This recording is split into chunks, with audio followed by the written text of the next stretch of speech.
आश्विन की पूर्णिमा जो पूर्णमासी निकल गई और ईश्वर और जीव का मिलन होने जा रहा है। हम सभी लोग, कोई जीते जी ईश्वर से मिलन कर लेता है और कोई मरने के बाद कर्मों का फल भोगने के बाद बहुत पुण्य उदय होने के बाद ईश्वर से जीव का मिलन होता है।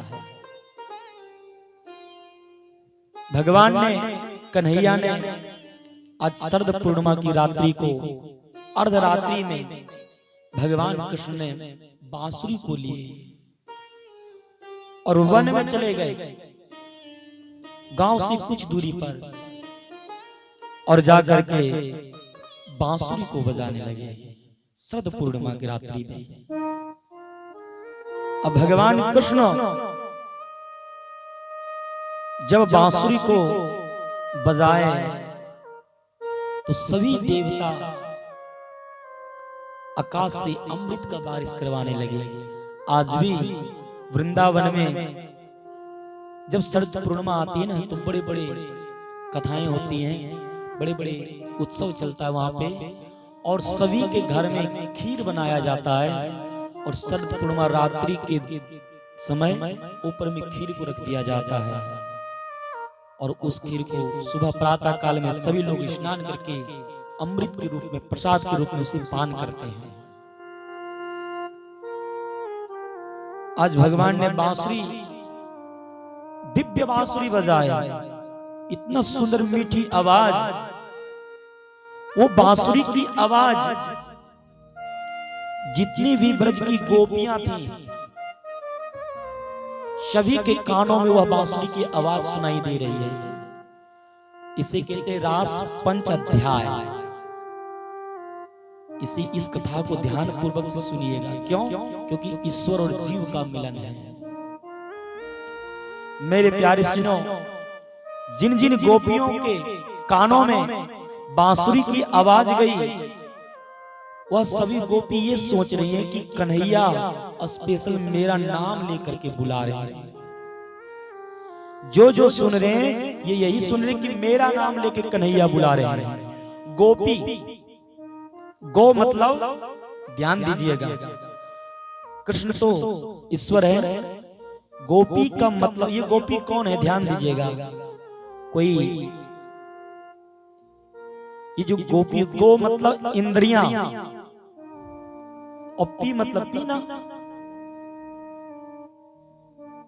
5 कर्म इंद्रियां होती हैं और 5 ज्ञान इंद्रियां। 5 कर्म इंद्रियां, 5 ज्ञान इंद्रियां, जो अपने इंद्रियों के माध्यम से, हाथ हो गया, मुंह हो गया, आंखें हो गई, कान हो गए, कर्म इंद्रियां इत्यादि, फिर 5 ज्ञान इंद्रियां, जो अपने इंद्रियों के माध्यम से कृष्ण का रस का जो पान करे उसी को गोपी कहते हैं। और आज यहाँ पे जितने लोग बैठे हैं सभी गोपी हैं, सभी गोपी हैं।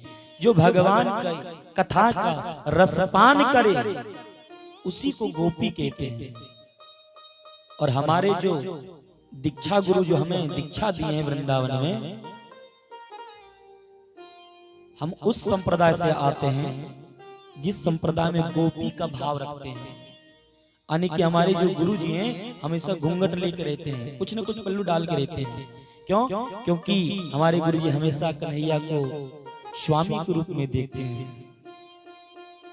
और उन्हीं से दीक्षा लिए। हमारा भी गोपी भाव है।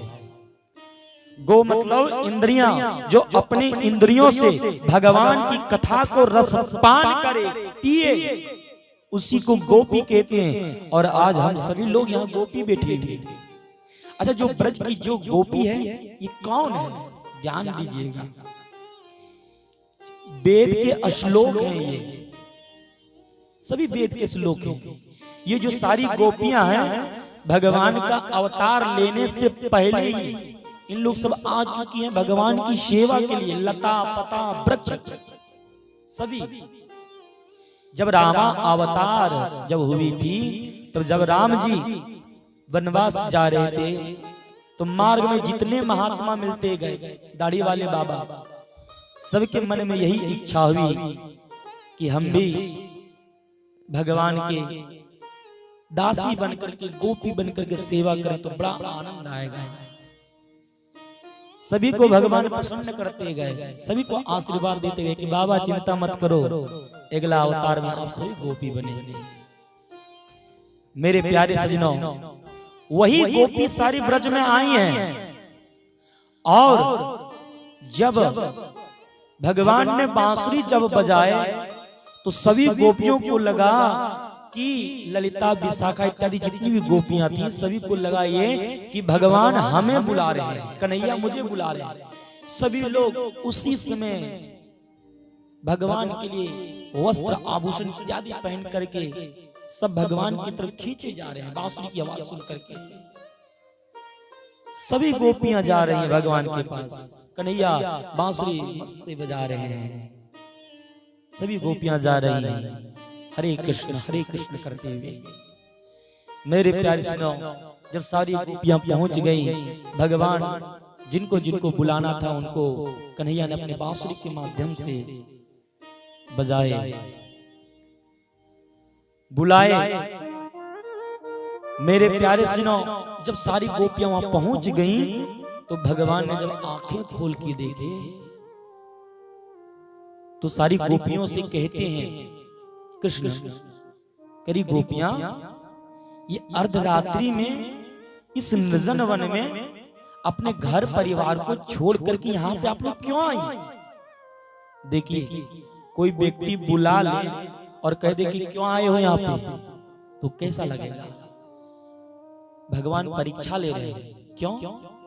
वो सोच रहे मन में कि अभी भी इसके अंदर में मोह माया जंजाल है कि पूर्ण रूपे न हमारे प्रति समर्पित हो गया है। अगर यह जीव पूर्ण रूपे न हमारे ऊपर समर्पित हो गया तो अपने चरणों में स्थान देंगे, न अभी भी अगर मोह माया जंजाल में फंसा है तो अभी ये परीक्षा के समय ही वापस चली जाएंगे। इसकी भक्ति मजबूत है कि नहीं? मेरे प्यारे सजनों, जब कोई गैया खूंटने के लिए जाता है मैदान 11 में, फील्ड 11 में, तो उस खूंटी को हथौड़े से ठोकते हैं और हिला हिला के बीच में देखते कि कहीं कवड़ ना जाए। अरे हिल रहा तो फिर एक हथौड़ा देते हैं, फिर देखते हैं कवार करके, फिर थोड़ा सा अगर हिल रहा तो फिर दूसरा हथौड़ा देते हैं। उसी तरह भगवान कृष्ण जो है हथौड़ा पे हथौड़ा दे रहे हैं कि अगर उखड़ने होगा तो फिर काहे को मेहनत करेंगे, हथौड़ा अगर मारेंगे। इसलिए भगवान हथौड़ा दे दे करके परीक्षा ले रहे हैं। वही बुला लिए और कहते हैं कि अरे गोपियां, आप लोग अपने पति को, पुत्र को, सास को, ससुर को, पूरे परिवार को छोड़ करके इस निर्जन वन में अकेली क्यों आई? आप लोगों को तो सर्वप्रथम धर्म है कि अपने परिवार का पालन पोषण करें, गृहस्थ आश्रम को बसावें, अच्छे से चले। ओ शायद मुझे लगता है कि आप लोग इस शरद पूर्णिमा रात्रि में चंद्रमा उदय लिए हैं, इसलिए वन में घूमने आई होंगी ना। गोपियां कुछ नहीं बोले कि देखो तो कितना निष्ठुर है, ये बुला लिए और उल्टा कहते क्यों आई, ये अपमान कर रहे हैं। गोपियां कुछ नहीं बोल रही। भगवान कृष्ण कहते देखो गोपी, अपने कहते हैं कि जो पति की सेवा करने वाली जो स्त्रियां होती हैं, जो पतिव्रता नारी होती हैं, उनके अंदर में इतनी शक्ति होती है, चाहे तो मृत्यु को भी रोक सकती है, लेकिन शक्ति बनानी पड़ती है पति की सेवा करके और पतिव्रता धर्म को पालन करते हुए। देवी जो पति की सेवा करती है ना, मालूम है एक पंडित जी थे, पुरोहित थे, वो जजमानों के यहाँ पे पूजा करने के लिए गए थे। सुनना गोपी ध्यान से, गोपी कुछ नहीं बोल रही है। बोले हाँ, वो कहीं से दान दक्षिणा जगह पूजा पाठ करके आए। उनके घर में नन्हा से कोई बालक था जो घुटमन घुटमन चलता था। पति आए, वो पंडित जी सारे सामान इत्यादि चावल आलू जो भी भिक्षा में दान में मिला वो सब रखे। बहुत थके हुए थे, अपने पत्नी की गोद में सर रख करके आराम से सो गए। उनका बालक सामने खेल रहा था, 1.5 साल का बालक। पत्नी ने सोची मन में कि हमारे पति थक के आए हैं, माथा दबा देते हैं। वो भी सेवा माथा दबा करके करने लगी, वह पंडित जी सो गए। इतने में क्या हुआ, वो बालक जो है सो घुटमन घुटमन चलते चलते हवन कुंड बीच आंगन में था। अब हवन कुंड की तरफ वह बालक जाने लगा। अब वो स्त्री सोचती हैं, वो पंडिताइन सोचती हैं कि क्या करें, अगर हम पति का जो धर्म होता है, जो हमारा स्त्रियों का जो धर्म होता है पति के प्रति, अगर वो हम निभाते हैं तो मेरा बेटा हवन कुंड में जाकर के जल के भस्म हो जाएगा। और अगर हम वहां इनको उठा करके हम जाते हैं बचाने के लिए, तो जो हमारा धर्म है वो नष्ट हो जाएगा। बीच में पड़ गए, तो क्या किया जाए। मेरे प्यारे सुनो, वो पंडिताइन जो है बस आंखें बंद करके अपने पति की सेवा कर रही हैं और कह रही हैं, हे परमपिता परमेश्वर, अपने पुत्र को जा रहे हैं उधर और वो प्रार्थना कर रही हैं, हे परमपिता परमेश्वर, अगर मैंने सच्चे हृदय से दिल से अगर मैंने अपने पति की सेवा की हूं तो मेरी बालक की रक्षा करे। हे अग्नि देवता, प्रार्थना कर रही है। लेकिन वो अपने बच्चे को उठाने के लिए नहीं गई। जा रहा है कुंड तो जाए, कोई दिक्कत नहीं, लेकिन अपने धर्म को हम नहीं छोड़ेंगे। जैसे ही आंखें बंद की, वो बालक गया घुटमन घुटमन और जाकर के हवन कुंड में गिर गया। भयंकर अग्नि प्रज्वलित हो रही है। मेरे प्यारे सुनो, इतने में कुछ देरी के बाद जब उनकी आंखें खुलती उनके पति का, पंडित जी का, तो प्रेम पूर्वक से पत्नी उठाती है, पति को बिठाने के बाद फिर अचानक दौड़ पड़ती है हवन कुंड की तरफ। जैसे ही दौड़ती हैं तो जैसे हवन कुंड के पास जाके एकदम देखती हैं तो अग्नि देवता अपने हाथों में लेकर के उसका बेटा ऊपर में उठा के रखे हैं। ये पतिव्रता नारी का धर्म का ये शक्ति है मेरे प्यारे से, उठा के रखे हैं। अग्नि देवता हाथ से उठा करके रखे हैं। देखिए, धर्म भी बच गया, बेटा भी बच गया। अरे गोपियां, मैं तुमसे इसलिए एक कथा मैंने कह के सुनाई कि तुम इस आधी रात में, अर्धरात्रि में अपने पति की सेवा को छोड़ करके, क्या पता ससुर जी बीच समय में ही पानी मांग दे, सासू मां की तबीयत खराब है, बालक रोने लगे। अरे सेवा में रहनी चाहिए।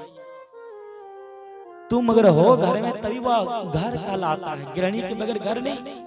जिस घर में गृहिणी नहीं है वो रेस्टोरेंट जैसा लगता है, कपड़ा इधर, बर्तन इधर, इधर डनमन कर रहा है। और जहाँ पे गृहिणी आती हैं, पत्नी आती हैं, वैसे वो घर मंदिर बन जाता है, स्वर्ग बन जाता है।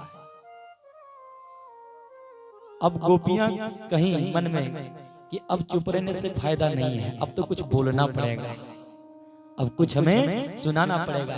बोले कि कन्हैया एक बात हम भी कहें, एक कथा मैं भी छोटी सी सुनाता हूँ। कन्हैया ने कहा, हाँ सुना। बोला आज तक मैंने कथा कही नहीं है, सिर्फ सुनी है, लेकिन आज सुनानी पड़ेगी मुझे। बोला हाँ। बोला कि एक और पंडित जी थे, अब गोपी सुना रही है, ध्यान दीजिएगा। अब उनकी जो पत्नी थी वो बहुत ही प्रेम करती थी अपने पति से, अपने पति को स्नान करवाती थी, प्रसाद खवाती थी, भगवान की तरह आरती उतारती थी, खूब सेवा करती थी, खूब प्रेम लाल लड़ाती थी अपने पति से। लेकिन एक दिन पति जो है अपनी पत्नी से कहता है कि देवी, हम तो अब धन उपार्जन करने के लिए, कमाने के लिए हम विदेश जा रहे हैं और हो सकता है हम 3-4 साल के बाद लौटेंगे। पत्नी ने कहा कि स्वामी, हम तो जब तक आपको पवाते नहीं, भोग नहीं लगाते, आपको हम खाने के लिए जब तक नहीं देते तब तो हम तो खाते नहीं। अब चले जाएंगे तो हम कैसे खाएंगे, और आपको देखे बगैर हम तो रह नहीं पाएंगे। आप धन कमाने जा रहे हैं, विदेश धन भी कमाना आवश्यक है, लेकिन मैं जब तक आपको नहीं खिलाती हूँ तब तक मैं प्रसाद नहीं पाता, और आपके देखे बगैर हम नहीं रह पाएंगे। आपकी जब तक सेवा नहीं कर लेंगे तो हमें नींद नहीं आएगी।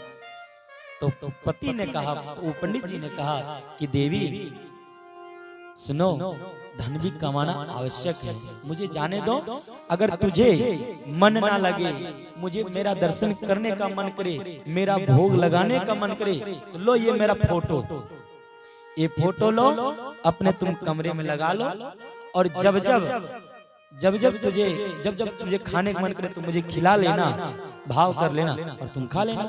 जब मेरी याद आवे तो मुझे देख लेना और मेरी सेवा जिस प्रकार से करना इसी में करना और इसी देख करके तुम रहना। पत्नी ने स्वीकार कर ली और वह धन कमाने के लिए चले गए। धन कमाने के लिए चले गए। खूब यह बेचारी यहाँ पे सुबह उठती हैं, उस फोटो को चित्र को नहलाती हैं, धुलाती हैं, भोग लगाती हैं, आरती करती हैं, फिर गोद पाती हैं। वही प्रक्रिया चल रही है। एक दिन पूजा में बैठी थी, अपने पति की सेवा कर रही थी वो फोटो की। इतने में वह विदेश से 3.5 साल या 4 साल के बाद वापस लौट आया और कुंडी को अचानक आके ठोक दिया। खटकाने लगा, बोला देवी खोलो, मैं वापस आ गया विदेश से धन कमा करके। लेकिन यहाँ पे ये पूजा करने के लिए बैठी है कौन? फोटो वाला पति का।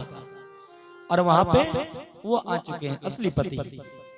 तो गोपी कहती हैं कि कन्हैया अब ये बता तुम कि जो फोटो में जो पति हैं उनकी वो आरती उतारी तो आरती करनी चाहिए कि जाकर के कुंडी खोलनी चाहिए गेट की?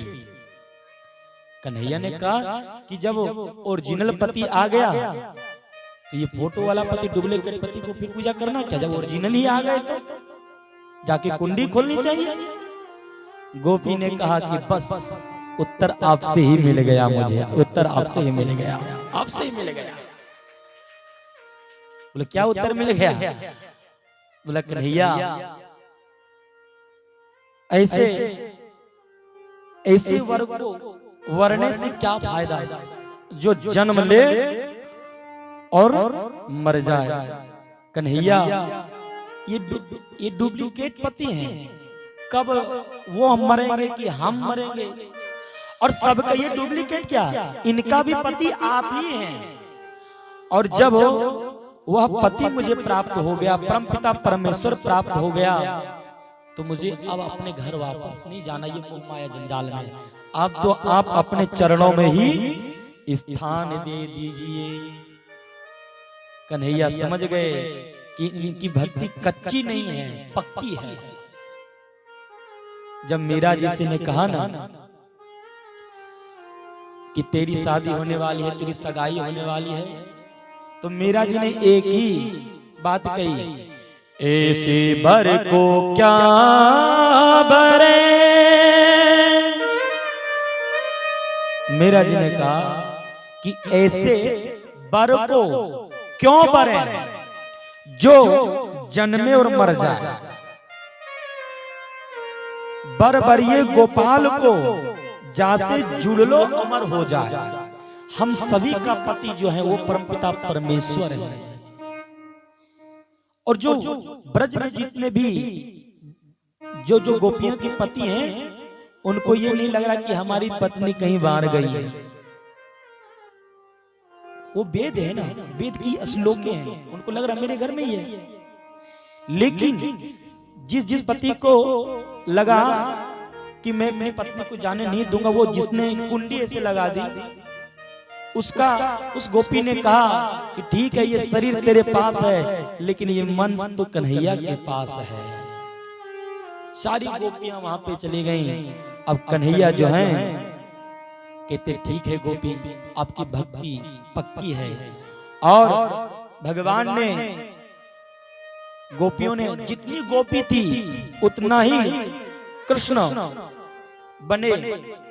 और बनने के बाद फिर रास की तैयारी हुई। मेरे प्यारे सजनों,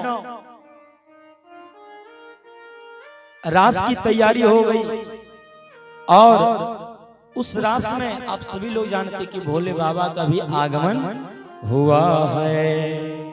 इतनी दिव्य जीव और ईश्वर का मिलन होने जा रहा है मेरे प्यारे सजनों। और हम सभी का जो पति है वो जो है सो परमात्मा ही है। इसलिए आज सारी गोपियां वहां पे भगवान के रास में सम्मिलित होते हैं और बड़े ही पूर्वक से भगवान वहां पे रास रचाते हैं। आइए प्रेम पूर्वक भजन के माध्यम से श्रवण करेंगे। रास रचो है, रास रचो है, यमुना किनारे देखो रास रचो है, रास रचो है, रास रचो है। यमुना किनारे देखो रास रचो है, रास रचो है, यमुना किनारे श्याम रास रचो है, रास रचो है, रास रचो है। यमुना किनारे देखो रास रचो है। सभी लोग हाथ में दंडिया लिए हैं, राधा रानी भी ली हैं और बड़े ही प्रेम पूर्वक से सभी लोग नृत्य कर रहे हैं कन्हैया के साथ में। राधा नाचे कृष्ण नाचे, नाचे गोपी संग, राधा नाचे कृष्ण नाचे, नाचे गोपी संग। हो राधा नाचे कृष्ण नाचे, नाचे गोपी संग, राधा नाचे कृष्ण नाचे, नाचे गोपी संग। मन मेरो बन गयो सखी रे पावन वृंदावन, मन मेरो बन गयो सखी रे पावन वृंदावन। हो रास रचो है, रास रचो है, यमुना किनारे श्याम रास रचो है, रास रचो है, रास रचो है। यमुना किनारे महा जय हो।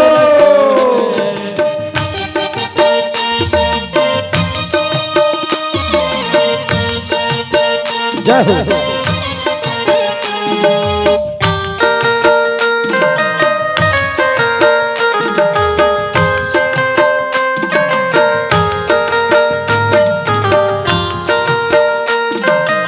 जय हो। सूरज नाचे चंदा नाचे, नाचे तारागण, सूरज नाचे चंदा नाचे, नाचे तारागण। सभी लोग ताली मीठी मीठी बजाएंगे। मैं नहीं कह रहा कि हाथ उठाइए, यहीं बजाइए, लेकिन प्रेम से बजाइए, आराम से, क्योंकि कन्हैया नृत्य कर रहे हैं और ईश्वर और जीव का मिलन हो रहा है। सूरज नाचे चंदा नाचे, नाचे तारागण, सूरज नाचे चंदा नाचे, नाचे तारागण। एक कन्हैया नृत्य कर रहे हैं, सारी गोपियां कर रही हैं, राधा रानी कर रही हैं। सूर्य भगवान से भी रहा नहीं गया, अपने जगह पे वो नाचने लगे। चंद्रमा भी नृत्य कर रहा है। सूरज नाचे चंदा नाचे, नाचे तारागण, सूरज नाचे चंदा नाचे, नाचे तारागण। मन मेरो बन गयो सखी रे पावन वृंदावन, मन मेरो बन गयो सखी रे पावन वृंदावन। हो रास रचो है, रास रचो है, यमुना किनारे श्याम रास रचो है, रास रचो है, जय हो। यमुना किनारे श्याम रास रचो है। बोले वृंदावन बिहारी लाल की।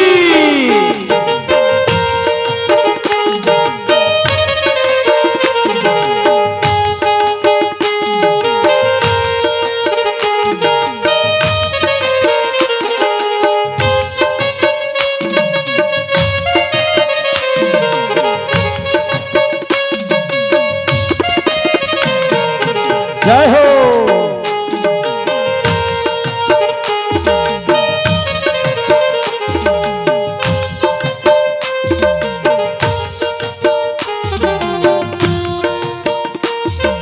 क्या बात है। एक यहाँ से गोपी दिखाई दे रही है, कन्हैया के लिए नाच रहे हैं। देखिए एक गोपी वो है, गंगा नाचे, गंगा नाचे, यमुना नाचे, नाचे सरयू संग, गंगा नाचे यमुना नाचे, क्या बात है। सरयू संग। हो गंगा नाचे यमुना नाचे, नाचे सरयू संग, गंगा नाचे यमुना नाचे, नाचे सरयू संग। मन मेरो बन गयो सखी रे पावन वृंदावन, मन मेरो बन गयो सखी रे पावन वृंदावन। कन्हैया के साथ में जो भी नृत्य करता है उनको नाचना नहीं पड़ता है। मन मेरो बन गयो सखी रे पावन वृंदावन, मन मेरो बन गयो सखी रे पावन वृंदावन। हो रास रचो है, रास रचो है, यमुना किनारे देखो चांद जो है, रस रचो है, रस रचो है, जमुना किनारे महारस रचो है। जय हो।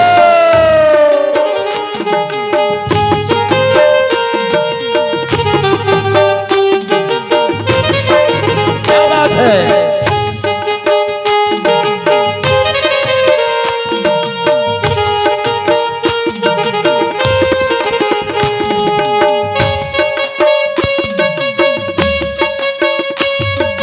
जय हो कन्हैया।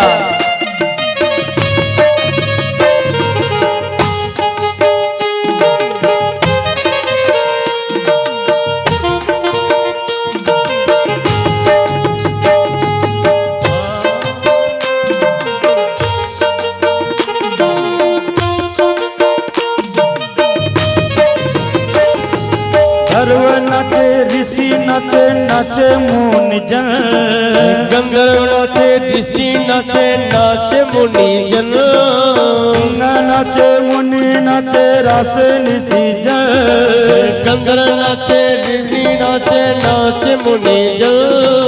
मन मेरो बन गयो सखी रे पावन वृंदावन, मन मेरो बन गयो सखी रे पावन वृंदावन। ओ मन मेरो बन गयो सखी रे पावन वृंदावन, मन मेरो बन गयो सखी रे पावन वृंदावन। हो रास रचो है, रास रचो है, यमुना किनारे देखो रास रचो है, रास रचो है, रास रचो है, जमुना किनारे महारस रचो है। रास रचो है, रास रचो है, यमुना किनारे देखो रास रचो है, रास रचो है, रास रचो है, जमुना किनारे महारस रचो है। जय हो कन्हैया।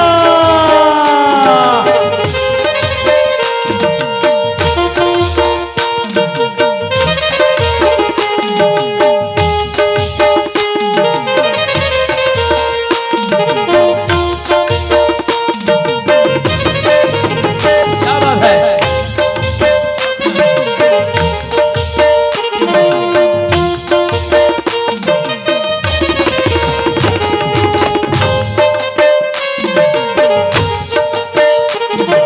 जय हो। ब्रह्मा नाचे शंकर नाचे, नाच देवगण, ब्रह्मा नाचे, शंकर नाचे, नाच देवगण। जितने भी देवता हैं पूरे ब्रह्मांड के लोग नाच रहे हैं, अपने जगह पर नृत्य कर रहे हैं, क्योंकि आज सभी लोग धन्य हो गए। क्यों? क्योंकि ईश्वर स्वयं आज जीव के साथ में आकर के नृत्य कर रहे हैं। ओ ब्रह्मा नाचे शंकर नाचे, नाच देवगण, ब्रह्मा नाचे, शंकर नाचे, नाच देवगण। ब्रह्मा नाचे शंकर नाचे, नाच देवगण, ब्रह्मा नाचे, शंकर नाचे, नाच देवगण। मन मेरो बन गयो सखी रे पावन वृंदावन, मन मेरो बन गयो सखी रे पावन वृंदावन। ब्रह्मा नाचे, ब्रह्मा नाचे हो, ब्रह्मा नाचे शंकर नाच, नाच देवगण, ब्रह्मा नाचे, शंकर नाचे, नाच देवगण। ब्रह्मा नाचे, ब्रह्मा नाचे शंकर नाचे, नाच देवगण, ब्रह्मा नाचे, शंकर नाचे, नाच देवगण। मन मेरो बन गयो सखी रे पावन वृंदावन, मन मेरो बन गयो सखी रे पावन वृंदावन। मन मेरो बन गयो सखी रे पावन वृंदावन, मन मेरो बन गयो सखी रे पावन वृंदावन। हो रास रचो है, रास रचो है, यमुना किनार देखो साच रचो है, रस रचो है, रस रचो है, जमुना किनारे महारस रचो है। जय हो।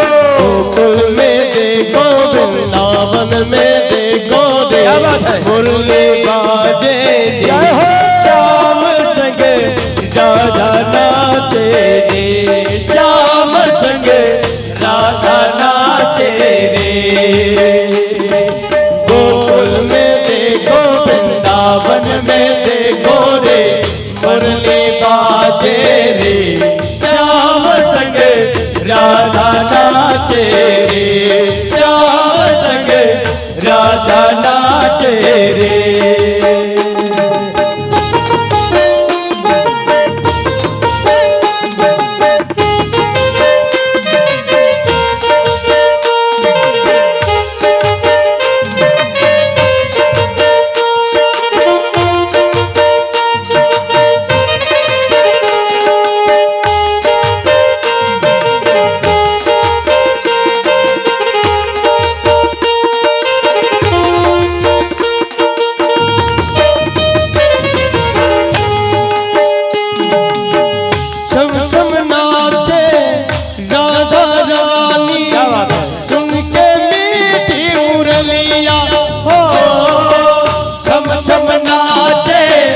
राधा रानी सुनकर मीठी मुरलिया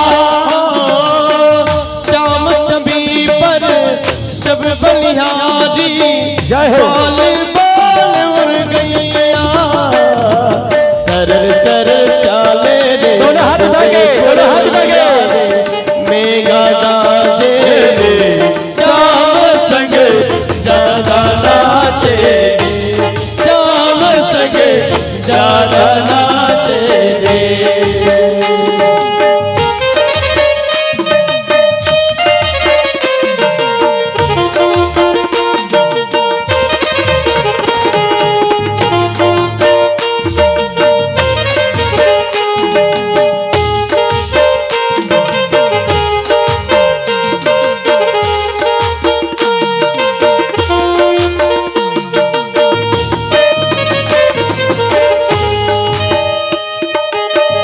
बंसी बटी पर यमुना तट पर कान्हा रास रचाए ओ बंसी बटी पर यमुना तट पर कान्हा रास रचाए ओ गोपी बनकर शंकर आए गोपेश्वर कहलाए हो डम डम डम डम बाजे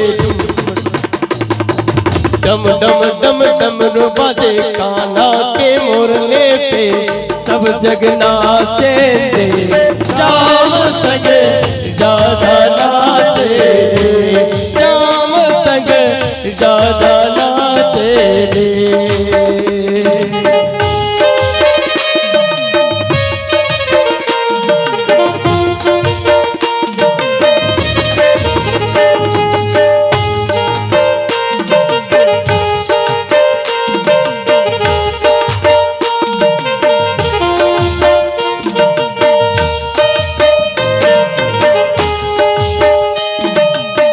चंद्र किरण श्याम से लोना दो आंखें कजराई हो चंद्र किरण श्याम से लोना दो आंखें कजराई हो ठुम ठुम नाचे गोपियन के संग जगत का पालनहारी रास बिहारी रास बिहारी संग राधा कुमारे संग ब्रज में बिराजे रे श्याम संग राधा नाचे रे श्याम संग राधा नाचे रे रास रचो है चमड़ा किनारे रास रचो है रास रचो है रास रचो है यमुना किनारे रास रचो है रास रचो है रास रचो है यमुना किनारे रास रचो है रास रचो है रास रचो है यमुना किनारे रास रचो है रास रचो है रास रचो है यमुना किनारे रास रचो है।